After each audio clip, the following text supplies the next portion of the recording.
अस्सलाम वालेकुम student. Determinants of stretching जब हमने पढ़ा था हमने बात की कि डिफरेंट टाइप्स ऑफ स्ट्रेचिंग होती हैं based upon the mode of application of force या फिर जो है वो based upon the speed and velocity of the stretching. ठीक है, तो अब हमने उसकी बेस पे जो क्लासेस जो इसकी टाइप्स बनाई थी स्ट्रेचिंग के, हम उनका एक ब्रीफ सा ओवरव्यू इस वीडियो में देखते हैं। सबसे पहले हमारे पास आती है स्टैटिक स्ट्रेचिंग। स्टैटिक स्ट्रेचिंग नाम से पता चल रहा है कि आप स्ट्रेच फोर्स लगा रहे हैं और उसको कुछ टाइम के लिए आप क्या करें, होल्ड कर रहे हैं। दैट इज कॉल्ड है स्टैटिक स्ट्रेचिंग। अब स्टैटिक स्ट्रेचिंग के अंदर क्या होता है कि मसल की जो अवेलेबल रेंज ऑफ मोशन है आप उसको क्या करते हैं, वहाँ तक लेकर जाते हैं, यानी उसको लेंथन करते हैं। लेंथन करने के बाद आप उसको होल्ड करते हैं और अपनी स्ट्रेच फोर्स को सस्टेन करते हैं over a period of time. अब आपकी जो स्ट्रेच साइकिल है वो 5 सेकंड से लेकर 5 मिनट तक हो सकती है, मिनिमम 5 सेकंड और मैक्सिमम 5 मिनट्स तक भी जा सकती है। बट जनरली अगर हम बात करें स्टैटिक स्ट्रेचिंग की, तो अगर हमारे पास कोई स्ट्रेचिंग 30 to 40 और 40 to 60 सेकंड्स तक भी जारी होती है तो हम उसको कहते हैं दैट इज स्टैटिक स्ट्रेचिंग। मकसद यही है कि हमारी जो स्ट्रेच फोर्स है उसको कुछ टाइम के लिए हम होल्ड करके रखें। ठीक है, अब वो कहते हैं कि जो हमारे पास स्टैटिक स्ट्रेचिंग है that is considered to be effective in order to increase flexibility and increasing the range of motion. ठीक हो गया। उसके बाद वो कहता है कि हमारे पास जब स्टैटिक स्ट्रेचिंग की हम बात करते हैं तो इसके अंदर कुछ ऐसे डिवाइसेस होते हैं, कुछ ऐसी मशीन्स हमारे पास होती हैं जो कि यूज़ की जा सकती हैं स्ट्रेच फोर्स को सस्टेन करने के लिए over the period of time, जिसमें आवर्स, डेज और इवन वीक्स भी आ सकते हैं। इतने देर के लिए भी हम उसको होल्ड कर सकते हैं। इसमें डिफरेंट ऑर्थोसिस आ सकते हैं, डिफरेंट वेट आ सकते हैं। Continuous passive motion machine chapter number 1 में हमने पढ़ी, वो भी यूज़ कर सकते हैं। और इसका मकसद यही होता है कि पेशेंट को कॉन्ट्रैक्चर बन गए हैं या हमने प्रिवेंट करने हैं तो हम उसको कंटिन्यूली एक स्ट्रेच की फॉर्म में रख रहे होते हैं। ठीक है, so that's the static stretching. उसके बाद वो कहते हैं कि हमारे पास स्टैटिक स्ट्रेचिंग जो है फ्लेक्सिबिलिटी और रेंज ऑफ मोशन को इंक्रीज करने के लिए काफ़ी ज़्यादा इफेक्टिव है।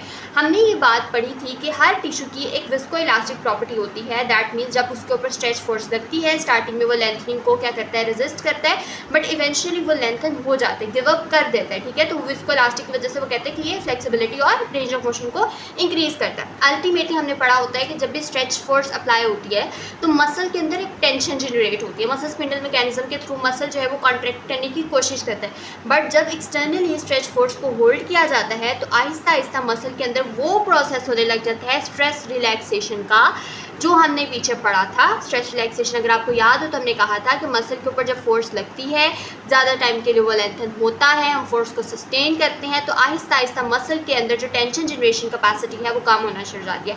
So that's just the static stretching, right. उसके बाद हम लोगों ने कहा कि हमारे पास इसी तरह से अपनी बुक में भी देखें हम तो उसके अंदर उसने यहाँ पर एक बात की है जो मैं आपको अगर दिखा सकूँ तो यहाँ पर उसने हम लोग को इस पॉइंट पे उसने हमें एक बात कही है, यहाँ पर लिखी हुई है increase stretching is well accepted as an effective method to increase flexibility and range of motion and is considered safer than the ballistic stretching. Ballistic stretching is a high velocity stretching. Early research is tension created the muscle during a static stretch proximity half that created during the ballistic stretching.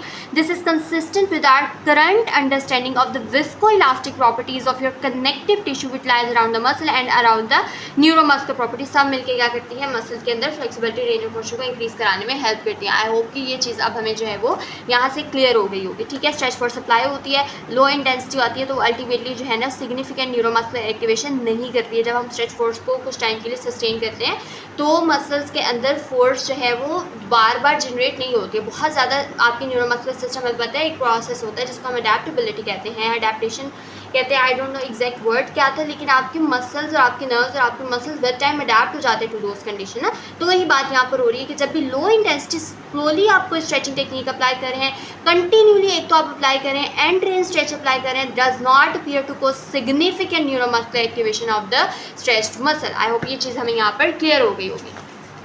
अब हम देखें तो number 2 पे जो हमारे पास type आती है that is called as static progressive stretching. This is one of the most easiest type. ठीक है, आपने सिंपली क्या करना होता है कि मसल को लेंथ की एक स्टार्टिंग में फॉर एग्जांपल एक मसल की ना नॉर्मल रेंज ऑफ, अच्छा एक बात तो आपको पता है ना कि मसल्स की भी रेंज ऑफ मोशन होती है, आपके जॉइंट्स की भी रेंज ऑफ मोशन होती है।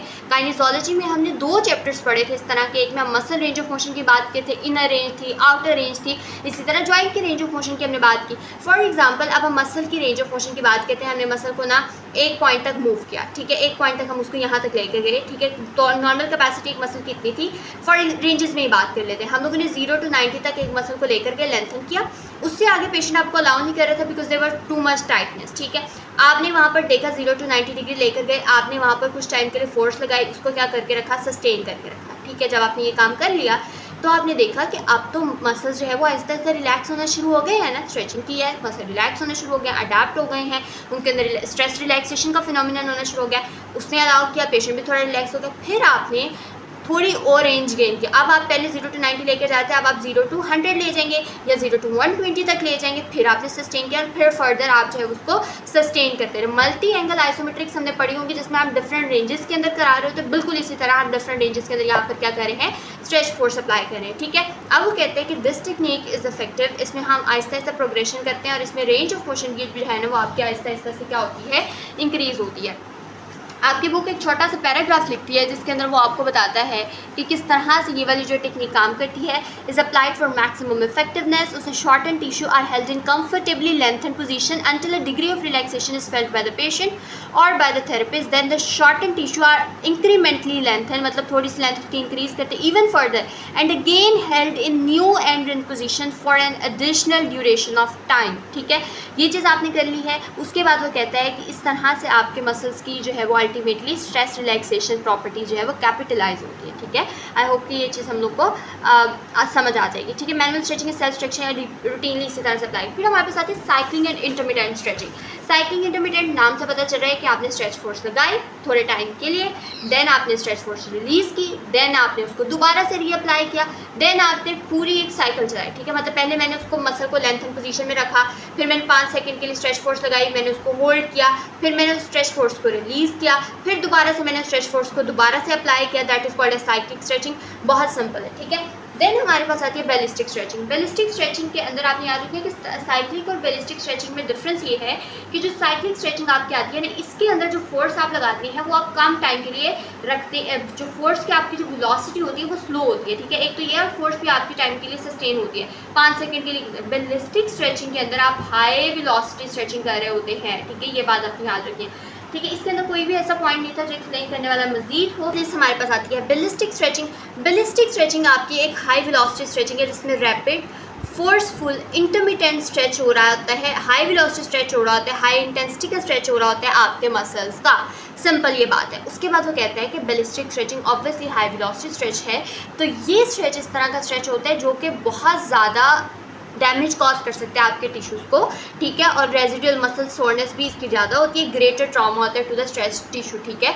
और एक बात आपने याद रखनी है कि हम ऐसे ही किसी भी बंदे के अंदर, स्पेशली पेशेंट्स के अंदर जिनके ऑलरेडी मसल टाइट हैं, जिनके अंदर कॉन्ट्रैक्चर बने हैं, नहीं यूज़ करते। ये हम special high level conditioning programs के अंदर यूज़ करते हैं, एथलीट्स को ट्रेन करने के लिए यूज़ करते हैं। एक बात आपको याद हो तो हमने चैप्टर जब पढ़ा था, हमने कहा था कि स्ट्रेचिंग के बेनिफिट्स जब हमने कहा था तो स्टैटिक स्ट्रेचिंग हमने कहा था कि हम नहीं यूज़ करते वार्म अप पीरियड के लिए। पीछे लेक्चर में हम बड़ी डिटेल में इसको पढ़ते हैं, हम डायनेमिक करते हैं। वो कहते हैं कि जब हमने डायनेमिक स्ट्रेचिंग की वहाँ पर बात की थी ना, तो यहाँ पर डायनेमिक और बैलिस्टिक स्ट्रेचिंग के अंदर डिफरेंस ये है कि ballistic stretching faster velocity high velocity के ऊपर आ रही है, फास्टर स्ट्रेचिंग है, हाई इंटेंसिटी की है, जबकि your dynamic stretching is not like that, उसके अंदर आप हाई वेलोसिटी नहीं रख रहे होते हैं, ठीक है।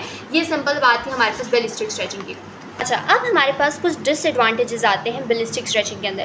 कहते हैं कि आपने बैलिस्टिक स्ट्रेचिंग जो है, एक तो मसल सोरनेस बहुत ज़्यादा होती है किसी मसल के अंदर, अगर इमोबिलाइजेशन है वीकनेस की वजह से तो आपने उसके अंदर नहीं यूज़ करना, डिसयूज़ हो गया है उसके अंदर भी यूज़ नहीं करना। बहुत ज़्यादा डेंस कनेक्टिव टिश्यू या कॉन्ट्रैक्चर बने हुए हैं तब भी आपने बैलिस्टिक स्ट्रेचिंग को क्या करना है, अवॉइड करना है, ठीक है। उसके बाद वो कहते हैं कि एडवांस कंडीशनिंग प्रोग्राम या रिहैबिलिटेशन प्रोग्राम्स के अंदर ये टेक्निक जो है वो यूज़ की जाती है। उसके बाद उसने हम लोग को कहा कि आप एडवांस्ड कंडीशनिंग प्रोग्राम के अंदर जब आप ये स्ट्रेचिंग टेक्निक्स अप्लाई कर रहे हैं तो क्या चीज़ें हैं जो आपके माइंड में होनी चाहिए during the application of this.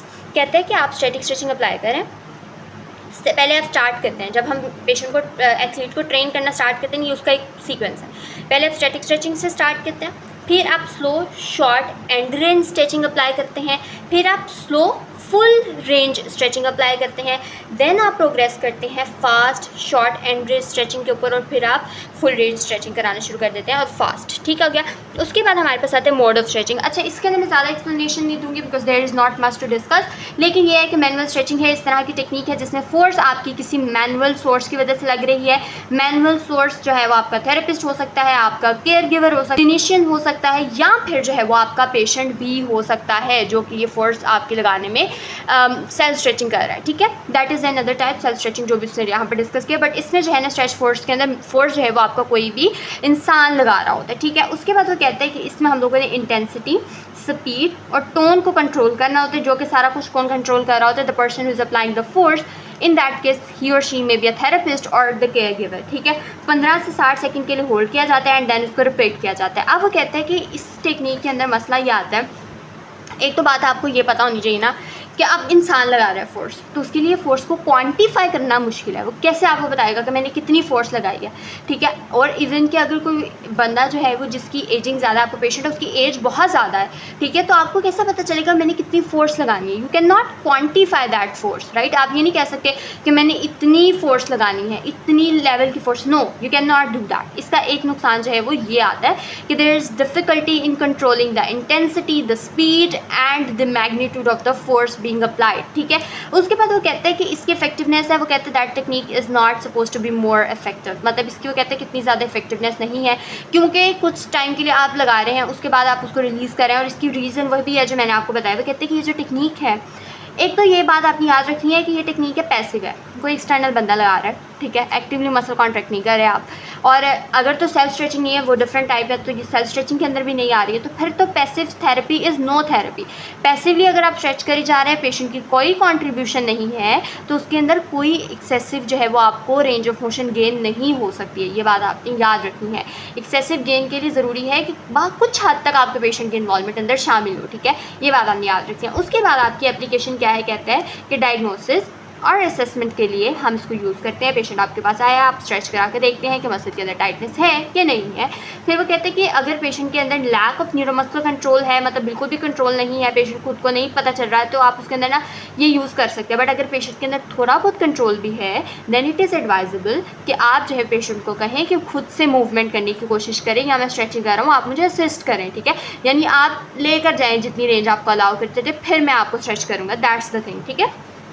Self stretching है जी, फोर्स कौन अप्लाई कर रहा है सेल्फ स्ट्रेचिंग में, नाम से पता चल रहा है कि फोर्स इसके अंदर जी आपका थेरेपिस्ट अप्लाई नहीं कर रहा, बल्कि आपका जो है वो पेशेंट खुद अप्लाई कर रहा है, इंडिपेंडेंटली पेशेंट स्ट्रेच परफॉर्म कर रहा है। थेरेपिस्ट जो है वो उसको सिखा सकता है। ये टेक्निक काफ़ी इफेक्टिव होती है। होम प्लान के लिए स्ट्रेच को होल्ड किया जाता है 30 to 50 सेकंड के लिए, और इवन 60 सेकंड के लिए। पोजीशनिंग के बारे में आपने ख्याल रखना है, मैंने आपको पीछे स्टेबलाइजेशन वाले पार्ट के अंदर भी बताया था, अलाइनमेंट वाले पार्ट के अंदर भी बताया था कि ड्यूरिंग द स्ट्रेचिंग टेक्निक अगर हम स्ट्रेच चाहते हैं इफेक्टिवली मसल के ऊपर आए, तो हम लोग को एटलीस्ट उसके एक सेगमेंट पॉइंट ऑफ ओरिजिन या पॉइंट ऑफ इंजर्शन को क्या करना होता है, स्टेबलाइज करना होता है। अगर पेशेंट जो है वो अपने प्रॉक्सिमल सेगमेंट को कर पा रहा है, वेल एंड गुड, नहीं कर पा रहा है तो डिस्टल सेगमेंट को।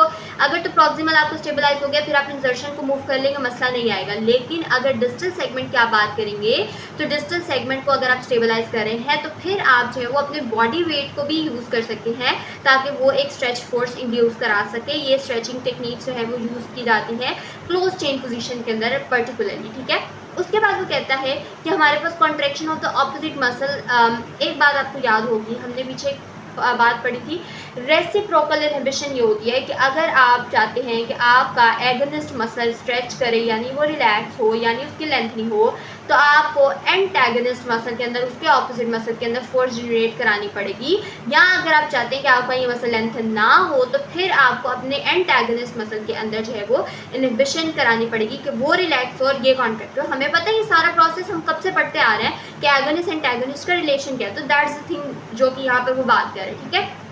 अच्छा, उसके बाद आती है आपकी मैनुअल स्ट्रेचिंग। अच्छा, मैनुअल स्ट्रेचिंग वो कहता है कि मैकेनिकल स्ट्रेचिंग, बल्कि यहाँ पर होना चाहिए था मैकेनिकल स्ट्रेचिंग। मैकेनिकल स्ट्रेचिंग के अंदर जो भी स्ट्रेच फोर्स अप्लाई हुई है वो किसी एक्सटर्नल मशीन या एक्सटर्नल सोर्स के थ्रू हो रही है, जो कि अदर देन मैनुअल है, ठीक है। इसके अंदर आपने याद रखना है कि मशीन जो भी यूज़ करते हैं ये स्ट्रेच फोर्स को सस्टेन करने के लिए होती है। लो इंटेंसिटी, बल्कि वेरी लो इंटेंसिटी का स्ट्रेच जो है वो over a period of time, may be days, weeks और इवन मंथ्स के लिए भी लगाया जा सकता है, ठीक है। इसमें हम लोग एक तो ये यूज़ करते हैं, मंथ्स डेज के लिए हम ऑर्थोसिस वगैरह यूज़ कर सकते हैं, कास्ट वगैरह यूज़ कर सकते हैं, डिफरेंट डिवाइसेस यूज़ कर सकते हैं, ताकि स्ट्रेच फोर्स को सस्टेन किया जा सके। और बाज़ वक़्त पेशेंट को सिर्फ इतना अलाउ होता है कि अगर उसने कोई ज़रूरी काम करना है तो वो उसको जो है वो उतार सकते हैं, otherwise they should be there for 24 hours a day, ठीक है। लेकिन एक बात आपने याद रखनी है कि हम लोग बाज़ वक़्त स्ट्रेच फोर्स अप्लाई करते हैं यूजिंग सम वेट्स, ठीक है। हमने एक बस स्ट्रेच करना है मसल को, फॉर एग्जांपल मैं चाहती हूँ कि जी मैं